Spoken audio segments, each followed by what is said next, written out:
वैष्णवी हगवणे यांचे जीवन एक सत्यकथा. बालपण आणि स्वप्ने. वैष्णवी हगवणे या पुण्याच्या रहिवासी, शिक्षणप्रेमी आणि UPSC परीक्षेची तयारी करणाऱ्या 24 वर्षाच्या तरुणी होत्या. त्या हुशार, कष्टाळू आणि स्वप्न पाहणाऱ्या मुली म्हणून ओळखल्या जात होत्या. लग्न आणि संसार. त्यांचे लग्न शशांक हगवणे यांच्यासोबत झाले, जे राजेंद्र हगवणे, राष्ट्रवादी काँग्रेसचे स्थानिक नेते यांचे पुत्र आहेत.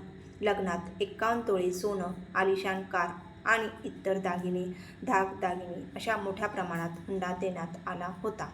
छळ आणि त्रास. लग्नानंतर काही महिन्यातच वैष्णवीवर तिच्या सासरच्यांकडून मानसिक आणि शारीरिक छळ होऊ लागला. तिच्या माहेरच्या लोकांच्या म्हणण्यानुसार सासरच्या मंडळीकडून 2 कोटी रुपयांच्या अतिरिक्त हुंड्याची मागणी केली जात होती. गरोदर असताना तिला घराबाहेर काढण्यात आलं आणि तिने विषप्राशन करून आत्महत्येचा प्रयत्नही केला होता, पण ती वाचली. नंतर ती पुन्हा सासरी गेली, मात्र छळ सुरूच राहिला. दुःखद मृत्यू. 16 मे 2025 रोजी वैष्णवी हगवणे यांचा मृतदेह त्यांच्या भुकुम येथील सासरी घरात गळफास घेतलेल्या अवस्थेत आढळला.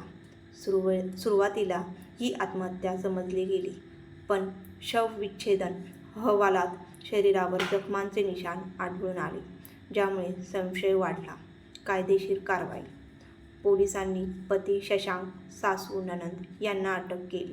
सासरे राजेंद्र हगवणे आणि दीर सुशील हगवणे हे फरार झाले होते, पण 1 आठवड्यानंतर त्यांनाही अटक करण्यात आली.